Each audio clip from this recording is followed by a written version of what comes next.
Un dos aspectos nos que incidiron os socialistas esta mañá en Noia garda relación co mal funcionamento do transporte público, cun servizo metropolitano que presenta enormes carencias e problemas, o que evidencia, segundo eles, o escaso interese que ten o Partido Popular polo rural. Estamos vendo como a xente queda tirada directamente nas paradas de autobús porque non aparecen os autobuses, donde en moitas ocasións non hai sitio, non hai prazas libres neses autobuses porque non está dimensionado ese contrato para as necesidades reais dese servizo, con autobuses que se estropean, é dicir, bueno, un auténtico desastre que, por si fora pouco, ademais a propia conselleira Etel Vázquez nega constantemente no Parlamento. Ela di que isto funciona moi ben e que, polo tanto, non hai nada que mellorar. Outro dos compromisos adquiridos polo Partido Socialista se chega á presidencia da Xunta a partir deste próximo domingo será o desdobramento do actual corredor Brión-Noia en autovía, despois dos reiterados anuncios incumpridos por parte do Partido Popular nestes anos. Un corredor que leva 12 anos parado, que a Xunta de Galicia mete cada ano no orzamento,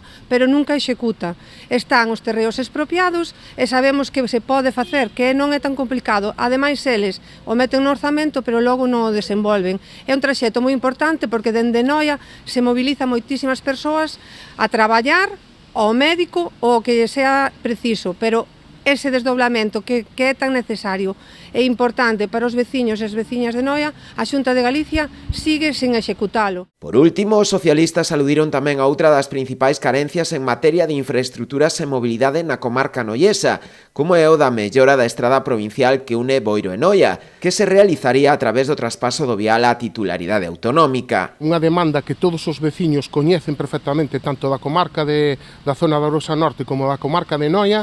unha vía fundamental que se usa por centos e milleiros de persoas todos os días, que ten uns problemas importantes onde a Diputación, que é titularidade da Diputación, leva investindo grandes cantidades de cartos para mellorar a seguridade vial da mesma, pero non é quen de ter os recursos suficientes. Esa vía debería ser transferida de titularidade á Xunta de Galicia e dende aí afrontar un proxecto definitivo que dé resposta a eso. Articularía a comunicación de dous corredores fundamentais, como o corredor do Barbanza e o corredor de Santiago Noia.